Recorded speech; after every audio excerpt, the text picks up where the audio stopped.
sejam bem-vindos à terceira temporada do Deep Growth, o podcast que aborda com profundidade o crescimento acelerado das empresas. Eu sou a Tayana Degmon e tenho aqui comigo o Gabriel Costa. Oi, Mineiro. Oi, Thay, oi, pessoal. Bom, a gente começa a terceira temporada com todo esse aparato aqui para o áudio ficar ainda melhor. A gente já começa com um convidado super especial, o Edu, co-CEO da Evino hoje. Edu, super bem-vindo. Muito obrigado pela sua visita aqui com a gente. Obrigado, Gabriel. Obrigado, Thay, pelo convite. Vai ser bem legal aqui o papo hoje. Vamos lá. Bom, antes da gente começar as perguntas, Edu, a gente faz um jabá dos patrocinadores, o que eu acho que você não vai achar que é nenhum problema aqui, né, no caso. Bom, a gente tem 3 patrocinadores e um grande apoiador aqui. O primeiro é a Evino, né? Então o Edu já chega para ser entrevistado e ajudando a gente também a deixar o podcast tão legal. A Evino, antes a gente ia falar que era o maior e-commerce de vinhos do mundo, mas agora a gente está falando que é o e-commerce de vinhos que mais enche a taça dos brasileiros. É isso, né? É isso Acertei? mesmo. Tá bom. É isso Nos mesmo. próximos vai ficar mais redondinho ainda. Show de bola. Além disso, a gente tem o Startup SC, de novo, né, apoiando a gente, como um programa de fomento ao empreendedorismo que nasceu lá em Santa Catarina, já está, né, apoiando o ecossistema brasileiro. E o Startup SC vai ter uma série de meetups e também o Startup SC Summit. Só que como a gente não sabe ainda se vai estar público o evento quando o episódio sair, a gente coloca no link aqui da descrição, seja dos meetups, seja dos eventos. E também o Super Coffee, que apoia a gente e ajuda a gente a ficar ligado para gravar 10 episódios em 2 dias aqui. E uma coisa, antes que eu me esqueça, a gente tem um cupom, que é o mesmo cupom, tanto para Evino quanto para o Super Coffee, que é o DG Podcast. D de Deep, G de Growth e Podcast. Na Evino, 10% de desconto. Lá no Super Coffee, 15% de desconto. Beleza? Vamos começar aqui então, Edu. Feito o nosso jabá. Vamos começar do melhor jeito, né? Café, vinho, Exato, Edu, vai Boa. ser ótimo.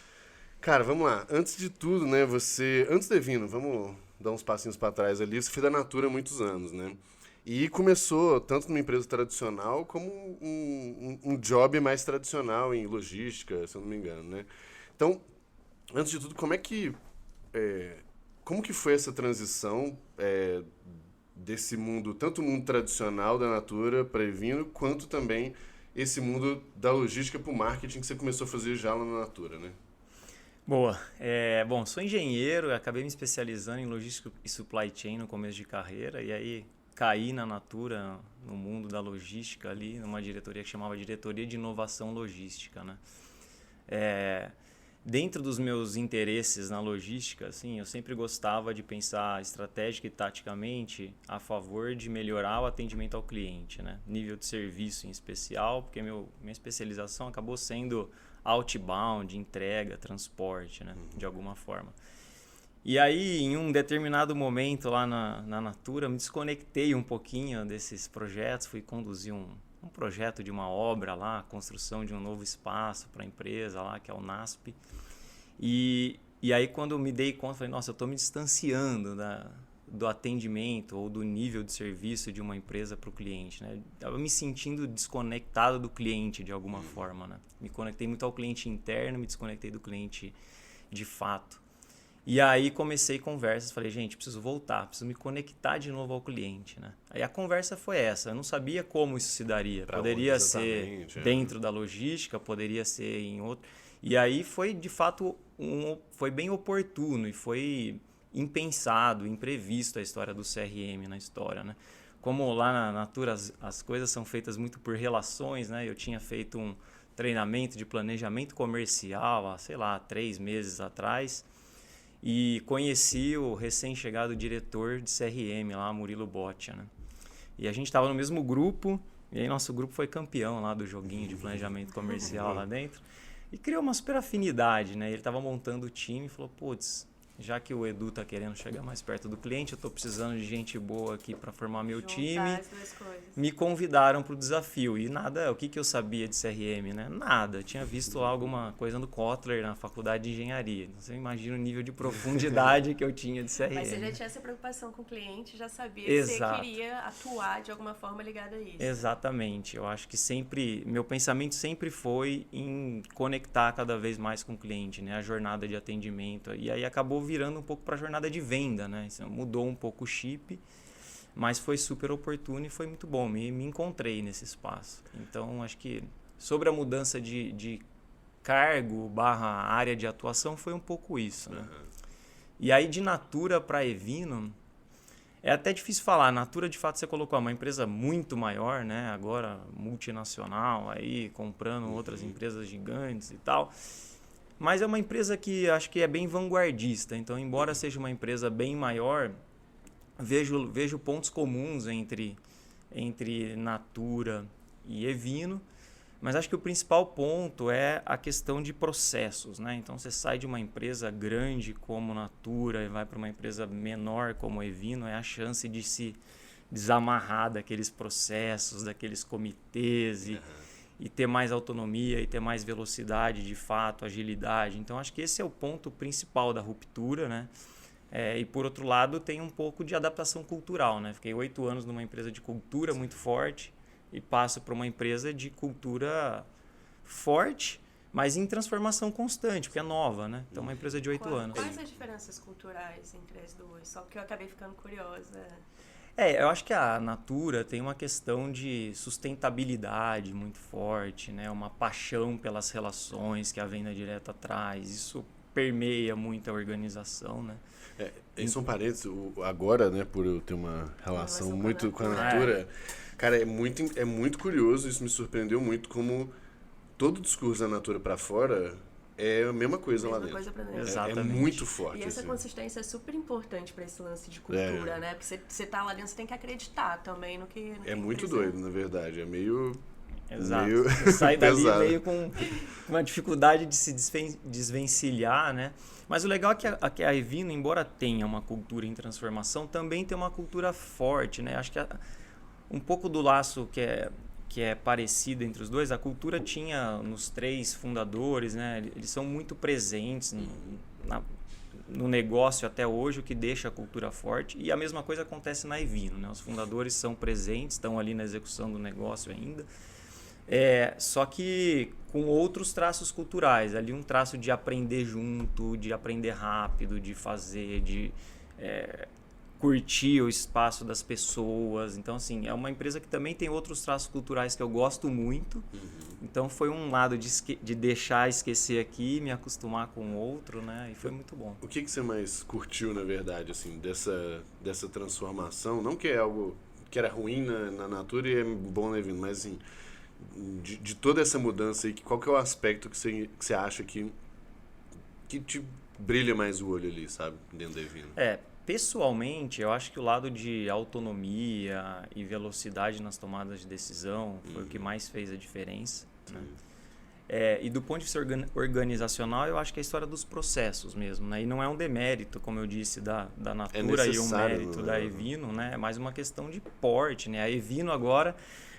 vai começar a sentir as dores do crescimento e a gente precisa começar a ter processos um pouquinho mais robustos, mas o desafio é exatamente como é que a gente faz com as metodologias mais modernas, né? Quantas pessoas vocês estão, Edu? A gente está chegando em 300 pessoas, né? Contando todo o público operacional, né? Mas administrativo a gente está falando de 160 pessoas, mais ou menos. É curioso isso, né? Porque eu lembro que eu ouvia falar muito dessa questão de burocracias e processos, e aí quando eu fui para a IBM, que você vê a quantidade de unidades de negócio, a quantidade de funcionários, você fala, cara... É que você vacalhou também, se não tiver... Não, mas assim, se não tiver processo, tipo... É caos completo. É caos total, né? E aí, quando eu entrei na Max, a gente tava ali com umas 90 pessoas, e a gente foi ali até 400. Você começa a ver que é muito mais trabalhoso você conseguir alinhar todo mundo, você conseguir que as coisas sejam repetidas de uma forma adequada, minimamente adequada. Então, acaba precisando entrar nisso, né? Você acha que você trouxe algo da logística ali, da sua época de logística, de engenharia, para a Evino, que contribuiu também com o nível de organização que precisa agora, né? Não necessariamente algo super burocrático. O que você acha que você mais trouxe para a Evino? Eu acho que eu trago comigo uma visão de processo, né? Que vem tanto da engenharia quanto de uma empresa maior, que ajuda, né? Mas, por outro lado, eu sempre fui aquele que tentei furar um pouquinho os processos, né, para conseguir velocidade. Então, talvez esse seja um equilíbrio bom. Esse seja um equilíbrio bom para o momento da empresa, de organizar um pouco o que precisa ser organizado, mas sem deixar pesado, as coisas, né? ficarem muito morosas e lentas. Nossa, eu trabalhei na Unilever 6 meses como estagiário lá. Meu Jesus Cristo. Tipo, a empresa é animal, as pessoas animais têm, né, pessoas próximas até hoje, mas Deus me livre, eu não consigo. Eu era a pessoa que... E hoje eu tendo a ser o mais processual ali né, de onde a gente tá, Singu, GLA e tal. Mas ainda assim, comparado com aquele mundo, puta, é outro esquema. Mas você falou uma palavra que eu não falei, né? Você falou uma palavra que é pessoas, né? E eu acho que esse é um outro ponto que me fez rejuvenescer nessa transição, né? Na Evino é um time muito mais jovem, assim, faixa etária do que a Natura, né? Isso para mim foi primeiro de muito aprendizado, lidar com uma geração mais ansiosa, mais imediatista, etc. E também foi rejuvenescedor, assim, né? Aprender novas gírias, outra forma de falar, outra forma de se relacionar. Então, para mim, foi interessante sair de uma empresa onde eu era visto como alguém super jovem ainda e fui para uma empresa onde eu acho que eu sou um dos mais velhos agora, né? Então, isso foi muito bacana também no processo. Todo o call que a gente vai fazer com a Natura, né, de áreas diferentes, tal, de projetos, geralmente as pessoas se apresentam, né? Então vamos nos conhecer aqui e tal. E é bizarro, é assim, eu tenho 18 anos de Natura. Nossa, eu já tenho 25 anos. Ah, não, eu sou mais novo, eu tenho só 8 anos de casa, 10 anos de casa. E é bizarro, né? Em startup você bota 2, 3 anos, você já tá veterano ali no negócio. Lá na Max a gente tem umas pessoas assim de 6 anos que a gente fala que contrataram o Max. Toda vez que alguém passa de 5 anos, a gente fala assim, esse daí contratou o Max, que não é possível. E, Edu, assim, eu te perguntei ali o tamanho da Evino, né? O que você consegue contar mais sobre o tamanho para a gente ter uma ideia da dimensão e da proporção que a Evino tem hoje? Então, a Evino, ela tem uma história de 8 anos, a gente acabou de fazer 8 anos agora no mês de abril, né? Nessa história, passamos por uns 3 anos ali de growth super acelerado, de 3 dígitos. Depois teve um ano que andou de lado e teve o ano passado que teve 2 dígitos altos, né? Na casa de 62% de crescimento. E com isso veio acompanhando o crescimento do time, né? Hoje, então, quase 300 pessoas estruturadas em áreas tradicionais, né? Mas eu acho que muito horizontal. Eu acho que essa é uma coisa interessante, assim. A gente tem ali hoje 4 diretorias, né? São 4 diretores C-level ali, mas a gente trabalha de forma muito horizontal, né? Muito comum um diretor assumir a liderança do projeto, que o líder é de outra área, né? Então a troca entre as pessoas e a comunicação flui de uma forma muito ágil e rápida. Então a gente tem lidado muito bem com essa história do crescimento nesse sentido, tá? E o ano passado foi um ano de crescimento de pessoas, né? Foi um ano de crescer muito volume e também crescer pessoas, especialmente time de tecnologia, que a gente deu uma boa reforçada, time do marketing, que a gente precisou por uma questão simples de atender a demanda, intensificamos muito o investimento de marketing, então isso tudo demandou. Não, eu queria te perguntar assim, bem legal, parabéns pelo crescimento. Quando você olha esse histórico aí dos 8 anos, ou pelo menos, né, do tempo que você está dentro, você consegue estabelecer assim, momentos e marcos, tipo, o que foi feito? A gente sabe que é sempre um conjunto de várias coisas, né? Não é, a gente fez isso aqui e aí estourou. Mas o que você acha que foram os pontos fundamentais nessa história e o que vocês fizeram que foi levando vocês um nível à frente, sabe? Eu acho que lá atrás a gente teve estratégia de entrar no mercado para democratizar o consumo de vinho, né? Então, começamos trazendo, de fato, vinhos bons, mas para um bolso que podia pagar pouco, né? Então, de fato, começamos vendendo vinhos mais baratos. Eu gosto de falar baratos porque muita gente confunde barato com qualidade. Não, essa curadoria é super rígida, né? Mas a gente buscou fazer um sourcing de vinhos mais baratos e entramos trazendo ofertas de vinhos melhor preço aqui no Brasil. Acho que isso foi uma estratégia. de entrada que foi poderosa, de aquisição de clientes e tal. Depois acho que teve um movimento muito bacana, que foi a criação do aplicativo, né? O aplicativo também, hoje, ele já é responsável por pouco mais de 50% do nosso faturamento, mas é uma plataforma, né, que acaba ajudando muito na fidelização, no relacionamento com o cliente, e para o lado do cliente também facilita muito, né? Vai lá, fazer o pedido é mais fácil, já tem o histórico, etc. E tal. Então, acho que esses foram 2 movimentos. Depois teve um terceiro movimento, onde a gente andou de lado, mas acho que foi igualmente importante, foi o movimento de olhar para dentro de casa e falar, cara, a gente já tem um tamanho, olhamos para o mercado, entendemos um pouco como estava o comportamento, e a gente fez um movimento de ajuste de margem mesmo, né? Então, uma empresa que operava ali com EBITDA 0 e passamos a, de fato, trabalhar com EBITDA positivo e buscar rentabilidade. Esse movimento aconteceu em 2018, né? Então 2019 foi um ano de avançar nessa trajetória, aí casando muito bem a estratégia de crescimento do top line e do bottom line, né? E seguimos com essa estratégia. Em 2020, 2021, eu acho que a estratégia que a empresa vem buscando essa equação de ficar saudável, né? Como um business que se paga, que anda sozinho e que sustenta seu crescimento. Legal. Você falou do aspecto mobile, depois vou voltar, porque foi inclusive o contexto que a gente se conheceu, né? Mas antes, um ponto importante, a gente costuma falar que, né, o termo de growth tal, ele chega aqui no Brasil muito com viés de aquisição, né? E dá para ver exatamente aqui no que você falou, e uma das coisas que você sempre fala, cara, pricing, eficiência, todas essas coisas muitas vezes são alavancas até maiores de crescimento no momento ali. Então, só de você falar dessa história de ajuste de pricing, margem, de um modo geral, né? Provavelmente vocês tiraram o produto, trouxeram o produto novo, tudo para balancear melhor esse negócio, e que teve talvez um impacto muito maior que se ficasse botando grana em aquisição naquele momento, né? Então, acho que isso é um ponto importante. O segundo, pessoal, uma dica... Eu acho melhor custo-benefício da Evino, chama Portada. Fala aí, Edu. Portada é o nosso best-seller, campeão de vendas. Eu acho que tá com kit no site agora. E eu não combinei com o Gabriel. Não foi viu? Combinado. Eu compro... Quem, na verdade, me apresentou o Portada foi a Thaís, nossa mentorada, Thaís Bittencourt, que tá na Magnetis hoje. E aí eu peguei uma das promoções agressivas e a última eu comprei acho que 12 ou 16 garrafas, alguma coisa assim. E esse jabá não estava combinado, realmente foi bom. E você acertou que ele é um queridinho mesmo lá na eu acho o melhor custo-benefício, pelo menos os que eu provei até hoje. Bom, show de bola.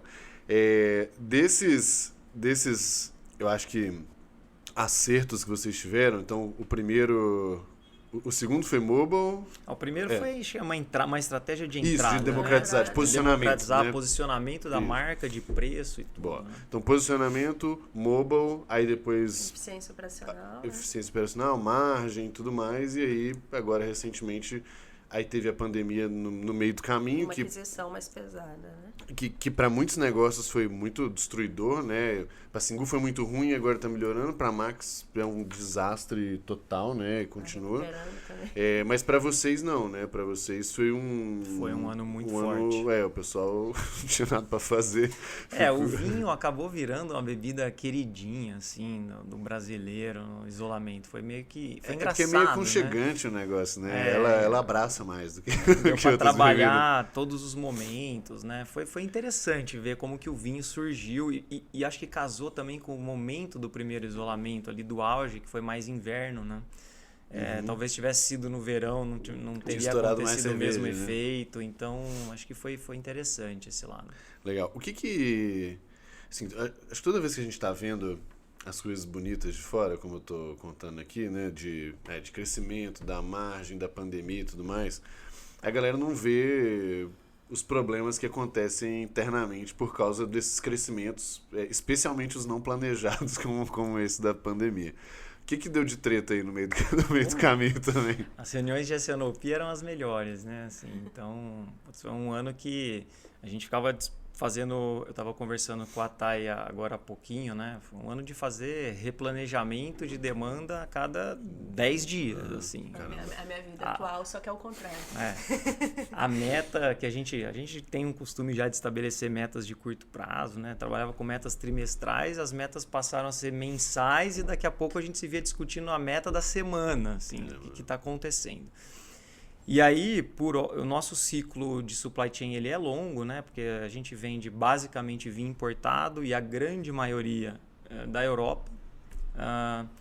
Então, a gente está falando de navio marítimo, né? A gente fala, então, de um ciclo que vai de 4 a 6 meses, na grande maioria dos vinhos, né?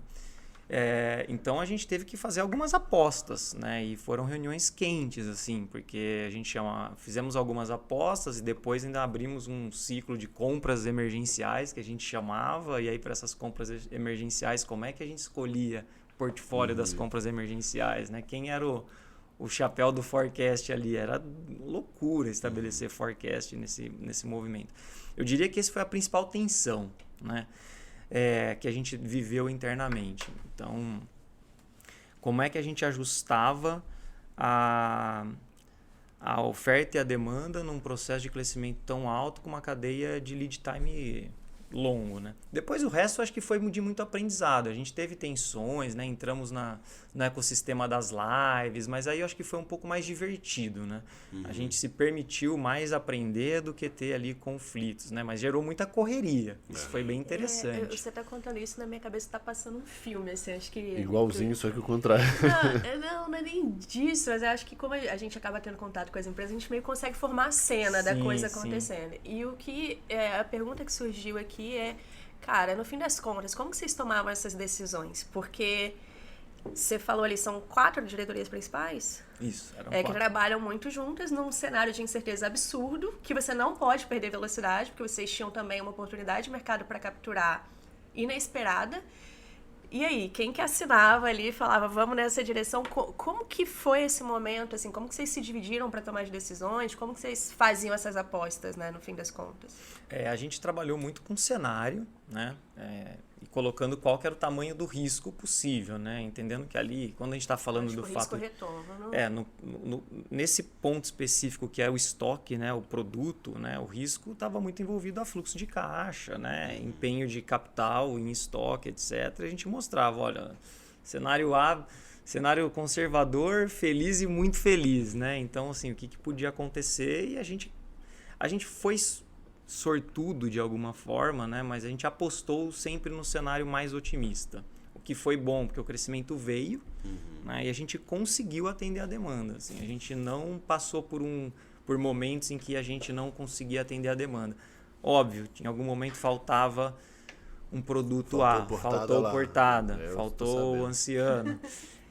E aí é onde gerava algum estresse dentro do marketing, né? Putz, e agora, né? Como é que eu adequo a minha oferta para cobrir esses gaps de portfólio? Mas foram pontuais esses gaps, né? E sempre, então, foi assim, Thay, foi com cenários, né? E com o board tomando as decisões, entendendo onde que podia apertar. Estamos com capital para isso, podemos correr esse risco lá na frente daqui 6 meses, se o estoque não girar e tal. O cenário deve ser mais ou menos isso. Exatamente. Né? Eu acho que tem um outro aspecto não sei se vocês tinham um pouco daquela prática que o Bezos fala, né? Do disagree and commit. Né? Do tipo, olha, beleza, nem todo mundo vai concordar o tempo inteiro com tudo, mas... Tamo junto. Essa frase foi falada algumas vezes. Agree to disagree foi algo que foi falado nas nossas reuniões no ano passado. Uso bastante estrategicamente exato. frase. Mas o importante é isso. Depois do disagree, todo mundo tem que agree. Porque senão aí não adianta. Sim. Eu acho que tem outros aspectos ainda, e sinceramente é curiosidade minha, porque eu nunca tive nenhuma experiência nessa linha. Porque os desafios, eles não são só de aquisição e logística interna. Tem aquisição, logística interna, logística externa, câmbio, eu não sei, né, isso... E o negócio é meio loucura aqui, né? Importação, eu não sei... Que deve ter bagulho doido de Anvisa, de coisas assim, importação de... eu não faço registro no mapa. E outros aspectos também, né? Do tipo, a velocidade das coisas, né? Talvez o que demorava antes...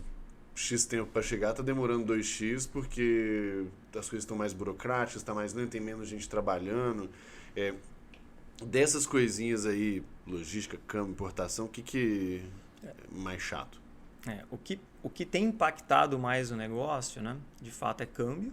Porque começou a margem ali... O ano passado foi bem no momento que começava o isolamento, o câmbio acelerou muito. Foi ali no final de março para abril, o câmbio saiu, a gente fala muito em euro, né? Superou 6 e pouco lá por real. E a gente imaginava, cara, qual vai ser o impacto nisso, né? Porque tem ajuste de preço, é impossível você passar uma empresa que só trabalha com isso e consegue absorver tamanho aumento de câmbio, né?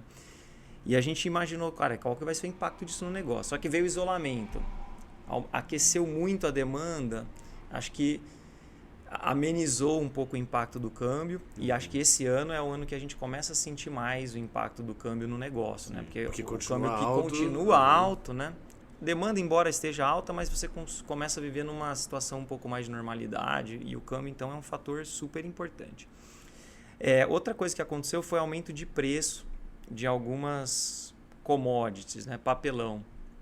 Né? Papelão é um caso conhecido, aumentou muito o preço. E as nossas caixas são todas de papelão, então aumentou o custo operacional. Então, por um lado, você tem o custo do produto, custo do papelão, frete marítimo aumentou. A gente, por sorte, não teve problema com lead time. Assim. A gente não teve grandes atrasos, Entendi. Pelo contrário, a gente conseguiu estabelecer alguns processos até que agilizaram. Né? Então, alguns produtos chaves, como você falou, tem liberação lá, mapa, registro do produto. Para produtos que a gente chama de always on, a gente conseguiu estabelecer processos onde a entrada vai, fura a fila, né? E aí ganha algum tempo nesse processo. E para os outros, porque a gente trabalha com flash sales e aproximadamente 50% do nosso portfólio é sempre rotativo, é sempre novo. Esse daqui não, esse é difícil você economizar tempo de processo. Mas então foi tempo até de conseguir estruturar algumas coisas nesse sentido, né? Mas acho que câmbio, custos, frete marítimo foram os principais. Teve também alguma alta também aí na mídia online, né? Também aumentou o custo aí em algum momento, que impactou. Mas, por outro lado, a eficiência estava boa porque estava muita gente procurando. Então, deu para equilibrar bem esse aspecto. Mas acho que são os principais pontos. Vocês têm clube de vinho também, né? De assinatura? A gente tem um clube, né? Mas o clube pra gente ele é bem pequeno. Ele representa menos do que 5% de faturamento. O nosso modelo de negócio é pautado no flash sales. O clube a gente tem até para atender os nossos clientes de flash sales que gostam e que querem ter um recebimento recorrente, que querem contar com as novidades de uma curadoria que não é ele que está escolhendo, a gente que está escolhendo por ele e tal. Eu perguntei isso para saber se teve impacto nesse modelo de negócio, por ser uma dinâmica eventualmente de recorrência, de uma previsibilidade muito maior e tal, se teve algum estresse. Mas como também é um volume, né, um percentual pequeno, não... Mas a gente cresceu, é engraçado, porque a gente cresceu bastante o clube também ao longo do ano passado, né? De forma relativa ele segue sendo pequenininho, mas ele também cresceu bastante, né? Uma opção de alguns consumidores foi estabelecer o clube e não ficar comprando on demand, né? E, Edu, você estava comentando aí, né, dessa questão da curadoria dos vinhos, que é super relevante para o negócio de vocês. Como que vocês fazem essa escolha? Porque tem oportunidade de crescimento muito forte aí também, né? De acertar a mão no produto específico, que tem a margem específica, que atende o gosto dos clientes.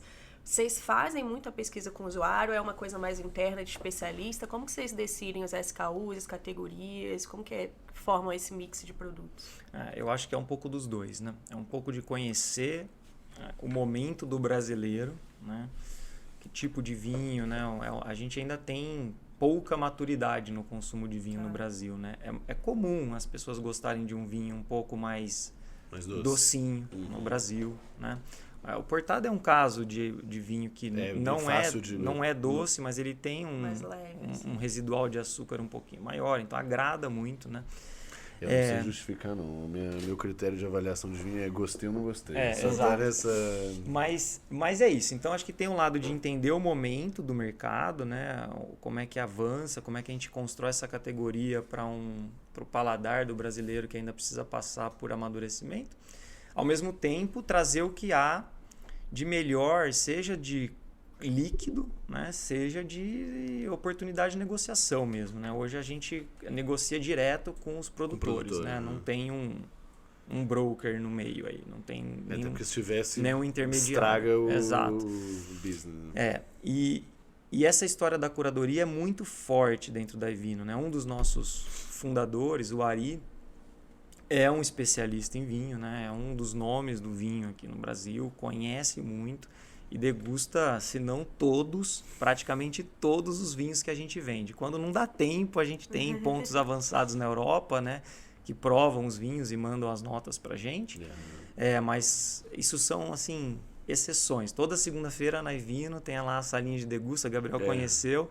Tem a salinha de degusta, a gente passa por uma rodada e o Ari está em todas as degustações até hoje. Então, assim, é super rigoroso. Dá para falar que o fundador da empresa até hoje prova e escolhe os vinhos que a gente coloca à venda. Essa salinha, inclusive, ia ser ótima pro Deep Grove, só que ela precisava ser um pouquinho maior. O cenário, até os meninos do vídeo foram lá com a gente. Puta, só precisava ser um pouquinho maior pra caber ali a luz, as câmeras. Eles não aumentam pra não, o Edu vai fazer isso só pra gente, exato. Vai ficar tranquilo. Edu, e um ponto que eu acho que é interessante, eu acho que parte da resposta até já veio de forma um pouquinho direta aí, mas é concorrência.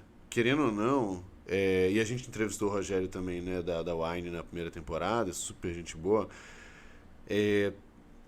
As duas empresas, acho que várias outras, mas as duas empresas, acho que elas vieram com a mesma lógica, não do mesmo jeito, mas a mesma lógica da democratização de vinhos mais acessíveis e tudo mais. Como que vocês, e aí agora a pergunta não é só da Wine, mas de um modo geral, como que vocês se diferenciam aí, ou como que vocês olham para concorrente e lidam com isso? Eu acho que eu sou... Entre os executivos, eu acho que a Evino, a gente lida com a concorrência com muito respeito, né? Eu acho que esse é o primeiro ponto. Exato. Respeitar o concorrente é a parte 1 do processo, né? Então, tem que ter humildade para reconhecer e olhar sempre para o que eles vêm fazendo bem, porque a gente acha que eles não fazem tão bem, mas é o que é a nossa interpretação, né? E a gente vai sempre buscando entender se as nossas fortalezas seguem sendo fortalezas com os movimentos também que os concorrentes vão fazendo, né? Então, especificamente da Wine, né? A Wine, ela tem um modelo mais pautado no clube de assinaturas, né? Então, isso já causa uma diferença na estrutura base do negócio, né? Até na persona também, né?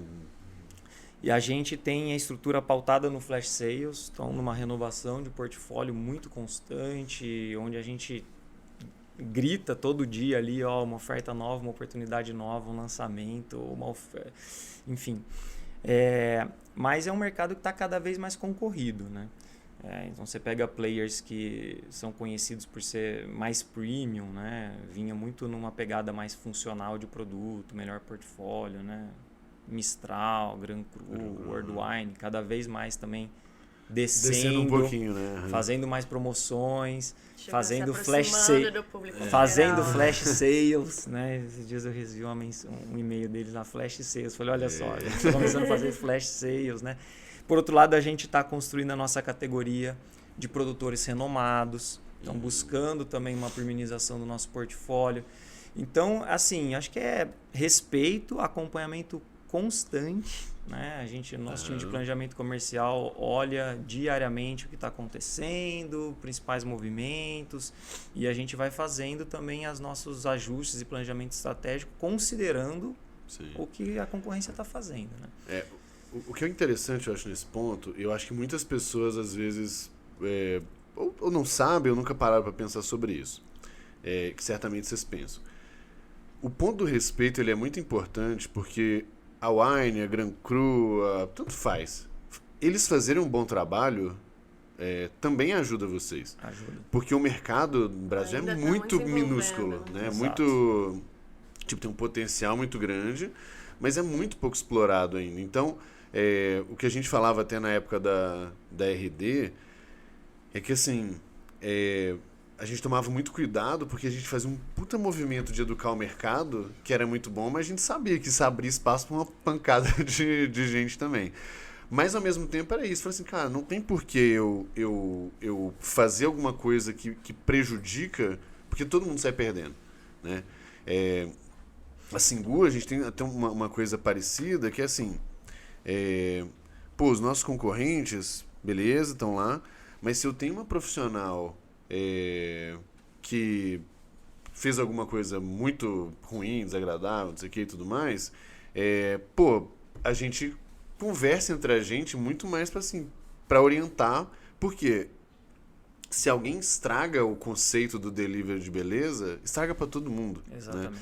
Então, acho que esse é um ponto importante das pessoas entenderem como lidar com o concorrente. Porque, talvez ele está fazendo uma campanha super legal que você pode surfar em cima do negócio também. Exatamente. Né? É uma categoria em construção, né? É um mercado que ainda não está consolidado no Brasil, diferente da cerveja, né? Que você tem um player que consolida, uma categoria que já está construída. O vinho não. O vinho é uma categoria em construção que está muito fragmentado ainda, né? Então você tem o varejo, tem o e-commerce, todo mundo buscando ocupar o máximo possível do mercado, mas de forma ainda bem fragmentada, né? Então o acerto de um tende a favorecer a todos. Sim, né? Mas a gente tem que buscar o nosso espacinho a mais. Lógico. eu digo mais assim, sobre educar o mercado, um bom posicionamento, uma mensagem legal, em vez de sair se estapeando lá e não faz sentido, né? Não faz sentido nenhum.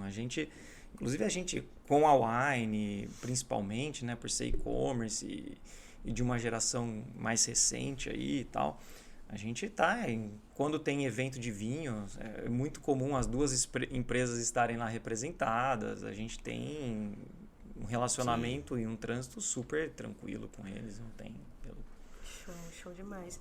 E Edu... Só uma última coisa ainda, desculpa, em relação a esse negócio de concorrente, que especialmente em vinho, me corrija se eu estiver errado, mas talvez um dos pontos mais comuns que a gente tenha quando você faz isso, negocia diretamente lá, são as exclusividades, né? Então a Mistral tem os vinhos dela, a Evino tem os vinhos dela, a Gran Cru tem os vinhos dela, a Wine tem os vinhos dela. Então, outro game importante nessa história da concorrência é isso, né?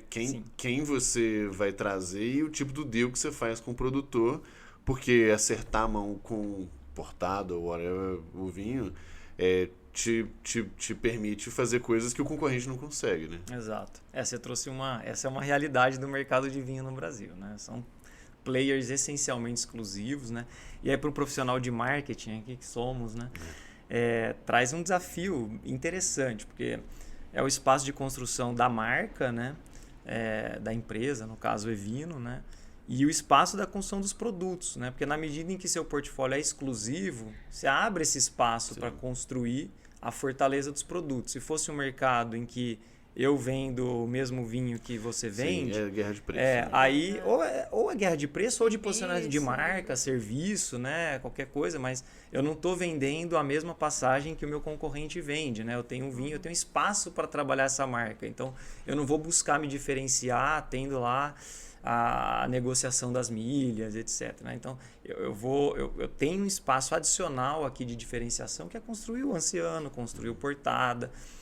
Então, a gente está o dia inteiro ali pensando como que a gente trabalha a serviço da construção da marca, Evino, e como que a gente trabalha a serviço da construção dos produtos, das categorias. E aí, né? como que é a estrutura do marketing para atender isso? Assim, que deve ser um pouco diferente também do que a maior parte das empresas, né? Vocês têm responsáveis pelos portfólios de vinho? Como que Então, hoje na Evino ainda não temos, tá? Embora a gente trabalhe isso, a gente ainda não tem. É um trabalho que a gente deve avançar aí ao longo desse ano ainda, já começamos, que é ter os tradicionais gerentes, coordenadores de categoria, né? Hoje a gente trata todo mundo junto, mas mais por uma questão de um time que era lean, né? Mas não significa que a gente não dê atenção para os produtos, né? E a gente começou ainda uma avenida nova agora, que é construir marcas próprias, né? A gente lançou já 2 marcas com conceito próprio, a gente faz a curadoria do líquido, especifica o que a gente quer, desenvolve com o fornecedor. Então a gente desenvolveu um Vivid, que é um vinho para tomar com gelo. Então a gente buscou um vinho francês. Agora a gente criou o Vibra, que é vinho em lata. Né? Desenvolvemos junto com um fornecedor aqui do Brasil, com a Góes, nosso parceiro de negócio. Então aí a gente, além de tudo, tem começado a construir marcas próprias, que de fato é um espaço, né? E aí a Evino passa a ocupar um papel aí de autoridade, né? Putz, a Evino é alguém que eu posso confiar para criar esse vinho e falar que desenvolveu esse líquido junto com o produtor, porque a gente não produz, tá? A gente não tem essa verticalização da cadeia. Mas tem consumidor que já gosta disso e acredita no conceito, acredita no vinho que a gente está propondo, então... É mais um game aí para jogar, é mais um pra game. Aprender. Mas o time, a gente ainda está criando essas avenidas lá dentro. Era um time muito lean, que agora começa a ficar mais claro que tem um espaço para jogar nesse campo. Legal. E falando dessas inovações de vocês, né? Vocês têm a Pipa, que é a assistente virtual de vocês. A gente vê muito hype em cima desse lance de assistente virtual. O que vocês fizeram de diferente? Assim, o que vocês tomaram de cuidado para ela ser uma assistente virtual realmente relevante para o público de vocês? E hoje ela já tem algum espaço relevante pensando em crescimento? Então, assim, retenção de quem interage com ela é maior, ou alguma métrica nesse sentido que vocês já conseguem ver mais ou menos para onde está indo a coisa? A Pipa é um projeto que a gente desenvolveu junto com o pessoal da Wine Locals, tá? Que é uma outra startup. Eles nos procuraram, falaram, cara, esse projeto tem tudo a ver com a Evino, acho que ainda está eles se identificam muito como marca com a gente, fala de forma descomplicada sobre o produto. A Wine Locals trabalha muito experiência enoturística, experiência ao redor de conteúdo de vinho, e eles fizeram ao longo dos últimos anos um mapeamento com mais de 30 mil consumidores de vinho. Então, acho que daí eu já destacaria uma fortaleza. A Pipa é construída em cima de um banco de dados bem robusto. Legal. De comportamento de consumidores do vinho, que eles definiram 5 personas, né, que vai desde o iniciante até um consumidor que se diz mais chato. Expert, mais no chato, né? Mas é isso, a brincadeira, mas do iniciante ao mais expert, passando pelo intermediário ali, que é o entusiasta, né? Então, a Pipa, eu acho que assim, quando a gente pensa em público-alvo, a gente está falando desse cara que vai do iniciante ao entusiasta. A Pipa não é um auxiliar, um atendente virtual que vai apoiar o cara que já está do entusiasta aqui para o expert, né? Porque aí teria que aumentar bastante a complexidade da interação. A Pipa foi para ser simples, foi para trazer o vinho para um lugar... talvez mais próximo da cerveja, né? Porque a pergunta que a Pipa faz é: você quer tomar vinho em que situação? Né? Ocasião, em que momento? Né? Mais do que... assistindo Netflix? Você quer vinho para um presente bacana? Você quer impressionar o amigo? Né? São coisas que a gente escutou, que a Wine Locals escutou desses 30 mil consumidores, né? E aí traduzindo isso para que tipo de vinho a gente tem. E aí a gente trabalhou numa curadoria junto com eles, conectamos o nosso portfólio de forma praticamente integral, então são mais de 400 rótulos disponíveis lá, e a gente foi entender para esses perfis, para esses triggers, para esses momentos, quais são os vinhos mais adequados. Ela sugere, se a pessoa recebe ali a sugestão e não gosta, pede outra, e ela vai aprendendo em cima dessas trocas, né? Mas no tempo acho que tem algumas evoluções. Você falou, quão relevante ela é para o growth, para a fidelização. Ela ainda não está inserida dentro do nosso produto. Ela ainda separada. Ela ainda está separada. Vamos dizer que ela é um MVP, né? Então a gente tem sonhos ainda para a Pipa junto com a Wine Locals, né? Esses dias eu dei uma entrevista falando da Pipa que você falou, é um pouco de hype, né? O pessoal procurou para falar. Mas a Pipa vai poder atender por voz? Eu falei, por que não, né? A Pipa tem machine learning? Tem, mas vai melhorar. A Pipa... Tem blockchain também. A Pipa pergunta A, B ou C sobre você? Eu falei, ainda não, mas pode. Então, assim, acho que a Pipa é um MVP que passa por evoluções tanto no algoritmo quanto na inserção do produto, né? Fazer mais parte do nosso produto. Boa. E Edu, a gente, né, voltando àquela história do mobile lá, né? A gente se conheceu quando a gente fez uma live com o pessoal da Rank, né? Rank My App. E de modo geral o tema era sobre a tecnologia mobile, o impacto que isso tinha. A Singu é essencialmente só o app, né? Os dois, né? Das profissionais e do cliente final. E o que você falou já até me surpreendeu um pouco, assim, sobre o tamanho que o negócio a relevância que o negócio tem para o negócio de vocês. Vamos falar um pouquinho mais, assim, quando que nasceu o app e meio que, o que teve de maiores aprendizados ali no caminho até chegar onde o negócio chegou? O app nasceu há 4 anos atrás, né? Quando a gente decidiu fazer o app, partiu de um projeto desses ágeis de Seja o que Deus quiser, né? uma semana de sprint fechado em sala, um projeto que a gente tem muito orgulho do processo e do resultado, porque foi isso. O app nasceu com outras ideias, sabe? Tipo gestão da adega, coisas assim. E durante o processo de uma semana, ficou claro que a gente precisava ter um aplicativo transacional muito fácil. 3 cliques para comprar. E foi muito bacana o processo, né? Do qual eu não participei, mas já fiz um deep dive no processo, porque acho que é um processo que a gente usa como benchmark para outros projetos internos, né? E de lá para cá, bastante crescimento, e a gente aposta na estratégia do mobile, né? Assim, então, tudo que a gente vem desenvolvendo lá dentro, antes de validar uma nova feature, antes de ver na web, a gente já vê de fato no mobile. Se fica bom no mobile, vamos discutir na versão web, desktop, qualquer coisa. Se não fica bom no mobile, nem adianta. Nem vamos para a página 2, né? Vamos aqui. Então, é a forma como a gente vem fazendo, né? Então, o app cada vez mais presente na estratégia, cada vez mais relevante para o negócio. Legal. E você falou um pouco ali, que eu acho que é bem interessante, isso da retenção, né? Como que, no fim das contas, o app impactou nisso aí, especificamente? Eu acho que o app, por natureza, já tem aquele lance de, quando a pessoa se disponibiliza a colocar o seu aplicativo dentro do celular, já tem uma boa vontade maior que o normal. Ela já parte de já te coloca num lugar mais próximo dela, né? Como marca e como relação cliente-fornecedor, né? E a gente vem tentando melhorar as features do nosso app para que seja cada dia mais fácil e para que cada vez a pessoa se identifique mais e tenha mais exclusividade em usar o app do que a versão desktop, né? Então, para que vale a pena, de fato, para ela ter aquele espaço dentro do celular dela ali e a gente brigar cada vez mais pelo first screen dela ali dentro do app do que o second, third screen e tal, né? Então, acho que é um pouco isso. E aí você fala de flash sale, né? A última leva dos portadas que eu comprei, inclusive, foi nessa, chegou um push, eu falei assim, opa, é isso. Aí apertei, aí tá tudo salvo, apertou lá, colocou, tudo salvo, pronto. Foi literalmente um minuto, porque eu já sabia o que eu queria e tudo mais. O que a gente deve começar a fazer cada vez mais, Gabriel e Thay, é passar por uma jornada de personalização nessa jornada, em especial no app. Deve acabar acontecendo multiplataforma, mas em especial no app, a gente deve começar a trabalhar por um caminho de personalização. Tá?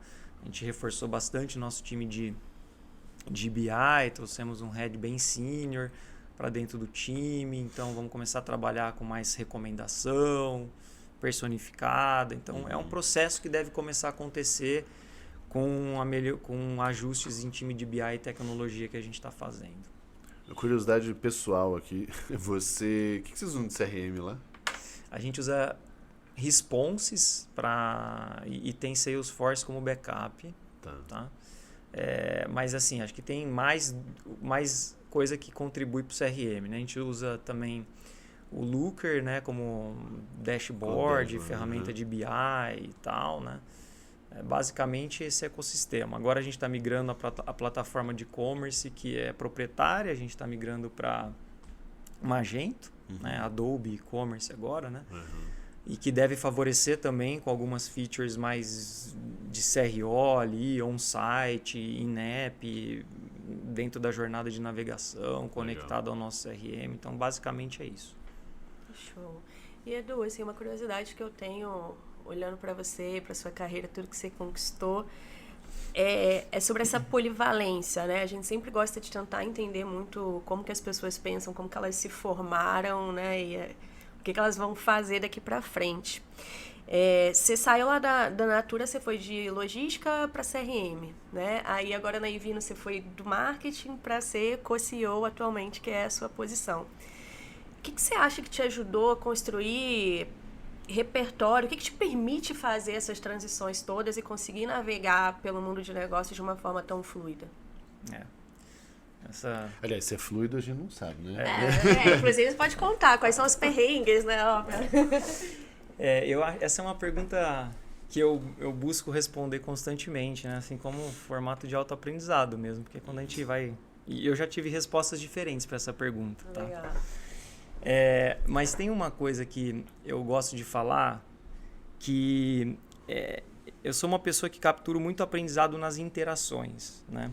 Então, eu gosto muito disso aqui que a gente está fazendo hoje, porque eu saio daqui sempre com uma borbulha de ideias, com pequenas coisinhas que vocês falaram. Eu sou muito sensível para essas conexões. E eu acho que isso vem de um passado lá. Meu pai era dono de um botequinho, mercearia. E eu ficava muito no balcão com meu pai ali, né? Escutando os clientes dele e tal, não sei o quê. Eu acho que isso me trouxe uma sensibilidade gigante que você fala assim, putz, como é que você mensura? Não dá para mensurar, mas eu tenho certeza que eu carrego uma sensibilidade por conta dessa barriga no balcão ali com meu pai quando eu tinha 13, 14, 15 anos e parei de fazer isso quando saí para fazer faculdade. Essa barriga que conecta com a história que você falou da Natura, que você queria se conectar estar mais com o cliente, perto do cliente, né? E tal. Então acho que E sabe o que me lembrou também? Desculpa, o papo com o Van Enck da Corleone, que fala muito disso também, assim. Ele tem uma história de growth em negócio tradicional também muito baseada nisso. Não, e o tato do cliente do varejo, eu acho que ele ainda é diferente de qualquer outro cliente, porque o cliente do varejo ele está no consumo, né? Então, quando você está com o cliente no consumo e bens de consumo, acho que talvez seja a praia que eu surfe com mais facilidade, eu me conecto com essa história e tal. Mas então, cliente acho que é uma coisa. Outra coisa que acho que me ajuda, eu sou uma pessoa muito intensa, né? Então, aprendo com as relações e aprendo fazendo. Então, assim, cara, acima de tudo eu aprendo fazendo. Erro muito e tento fazer dos meus erros o meu aprendizado. Não sou do tipo que escondo o erro, né? Errei, o erro está aqui evidente, desculpa, página 2, vira rápido, vamos refazer. Então, acho que essa também é uma outra coisa. Outra coisa, acho que eu também sou pouco apegado, assim, as coisas que eu mesmo fiz, né? Deu certo ontem, vem uma nova ideia agora que eu acho que faz sentido. Putz, não é porque eu fiz isso há um ano atrás que eu quero seguir fazendo. Então, muda. Usar a ideia do outro, para mim, é algo que eu não tenho... Eu não tenho apego a que a ideia seja minha, sabe? Eu tenho apego que a melhor ideia seja bem implantada. Então, eu acho que é isso. E dentro dos times que eu construir, que eu tive o prazer de trabalhar, e aí falando dos meus times, né, propriamente dito, eu sempre tento trazer uma cultura de muita contribuição, né? Quando eu cheguei na Ivino, o time de marketing era bem fragmentado, assim, né? Cada área meio que passava o bastão para outra, então essa área aceitava o que a outra passou e executava a partir dali, do seu melhor jeito, valorizando a autonomia que tinha e tal. E quando eu cheguei, eu falei, gente, a gente precisa conversar mais, né? Então, eu criei um processo de planejamento comercial, onde todo mundo constrói o planejamento comercial da empresa, todo mundo pode dar palpite no que a área do outro vai fazer. Então, tem gente do CRM dando palpite no que vai sair no social para contribuir com aquele planejamento. Tem o pessoal da rede social contribuindo com a alocação de portfólio e preço. E as pessoas, no começo dói um pouquinho, que parece assim, nossa, tem gente dando pitaco no negócio que eu sei fazer, né? Mas depois que as pessoas se acostumam, elas começam a pedir, inclusive, opinião. Então, amplia. Então, essa é uma coisa que eu gosto muito. E até uma das reflexões que eu tenho feito, né, agora nesse processo de transição, é como que eu levo isso, né, comigo para o C-Level, né, que começa a ser ainda mais difícil, né, porque aí é trazer os grandes blocos de time para trabalhar de forma mais integrada, debater melhor, discutir mais, né? Embora a Ivino já tenha essa cultura dentro do comitê executivo, mais natural, mas eu acho que eu posso colocar isso mais a serviço agora estando um pouco mais na liderança, né? Então, acho que é um pouco isso. E busco aprender, obviamente, também lendo, né? Acho que agora os conceitos mudam todo dia, né? As palavrinhas bonitas, os jargões de negócio mudam todo dia. Então, acho que cada vez mais as leituras rápidas, só que buscar os canais certos também, né? Não leitura rápida do que você encontra aqui superficial no Facebook, mas os artigos mais bacanas e tal. Você aprende rápido e daqui 2 meses sai um novo, você aprende, risca, aprende de novo. Sempre com um olhar muito crítico, né? Eu gosto de criticar muito e traduzir para o negócio, né? Então, sempre, como é que eu traduzo isso para a realidade do nosso negócio, né? Não é uma aplicação Agile. O Agile é super bonito, o conceito e tal, mas como é que você leva isso para a realidade da empresa, né? Para fazer isso ser de fato escalável. Eu vejo muita empresa grande criando as células de Agile lá, os squads e tal. Mas, cara, são bolhazinhas dentro da empresa que se você não toma cuidado, você não escala nunca, né? Porque os grandes processos não incorporam, né? Então tem que pensar bem e eu sou muito crítico com relação a essas coisas, né? Muito bom. Edu, pra gente fechar aqui o nosso papo, duas perguntinhas. A primeira, eu acho que falando um pouco sobre isso que a gente falou agora, o início do papo, o que você recomenda, né, para as pessoas que querem fazer essa transição de empresas mais tradicionais para empresas de tecnologia, startups, enfim, coisas mais velozes ali? E a segunda pergunta, já que você falou de estudo, artigo e tal, a gente sempre faz isso, que é 3 recomendações. Aí pode ser livro, gente para seguir, artigo, tanto faz, tá? Então a primeira, a dica para quem quer fazer a transição e depois a recomendação. Bom, para quem quer fazer a transição, eu acho que tem primeiro um processo de autoconhecimento, né, de entender que quer sair da zona de conforto. De alguma forma as empresas maiores te protegem um pouco mais, né, dentro de uma zona de conforto, os processos te direcionam mais no que fazer. Quando você vai para uma empresa menor, os processos te direcionam menos, você tem que ser mais inquieto. Mas a minha sugestão é, cara, uma vez que você entende que está na hora, se joga, acredita e é isso, acreditar, busca com intensidade, acredita no negócio, no modelo, aprende. Mas o negócio eu não sei se vai ter ciclo. Muitas pessoas julgam, falam assim, mas não sei se vai durar muito, não sei se o ciclo é longo, se o ciclo é curto. Eu falo, se você acredita que num ciclo curto pode ser bom, aprende com um ciclo curto. E aí depois você vai para uma próxima, né? Acho que os ciclos de aprendizado são cada vez mais importantes. Então acho que esse é um pouco do conselho. Boa. Passou por mim, quando eu fiz essa transição, olha, meu segundo filho estava nascendo, eu estava bem ali dentro da Natura, tudo levava para um caminho de deixa eu ficar aqui onde eu tô, Sim. Não é a hora de trazer risco para minha vida, para minha família e tal. Mas é aquele negócio que você sente que é a hora, cara, vai, se joga e aprende no processo e não desiste, né? Fácil, porque é isso. Depois que você muda, muitas vezes tem uma frustração, né? Você pensa, nossa, eu vou trabalhar em startup mais, né? e vai ser aquilo, autonomia total. Tem autonomia, mas você tem que ter troca, o investidor está ali, ele quer retorno no negócio dele, então não é aquela autonomia pela autonomia, então tem troca, tem que justificar resultado, tem tudo isso, né? Talvez até mais ou mais próximo do que você vai fazer, mas acredita e vai, se joga, né? Boa. Bom, sobre recomendações, né? Sigam o perfil do Gabriel. Boa, é isso aí. E agora, hein? Uma coisa que a gente costuma falar é assim, não precisa necessariamente ser um negócio ultra de negócios, né? Você entende que foi importante para você, manda bala. Pode inclusive ser sobre vinho, para quem inclusive quer conhecer mais. Não, acho que o que eu gosto de balancear muito ali a minha vida profissional, pessoal e buscar e sair, encontrar os meus escapes, né? Então eu recomendaria muito, especialmente nesse momento que as pessoas buscassem aí praticar um exercício, tá? Físico, né? É o que eu tenho feito. Boa parte da minha criatividade vem quando eu me exercito. Boa. E outra coisa que eu gosto de sugerir muito também é encontrar um espaço na sua vida para questões culturais, tá? Que seja música, que seja teatro agora tá difícil, cinema tal, mas que seja assistir bons filmes em casa, encontrar esse espaço cultural, artístico, eu acho que também vale muito a pena. Em especial o meu espaço é na música, é mais frequente.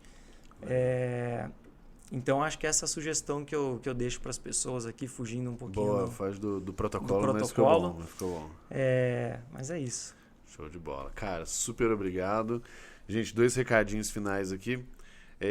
O primeiro é que apesar desse display gigante aqui, né, que ficou a campanha de display da Fala Criativa, eu esqueci de falar ela no início, mas apoiando a gente, cedendo aqui o escritório pra gente gravar.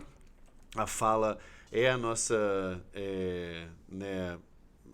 a empresa que cuida de relações públicas da Singu e de várias outras startups super legais. E o recado para vocês, a gente sempre tem extras do podcast na nossa plataforma de educação, né, no growthleaders.academy, o link é o principal, tem link aqui na descrição.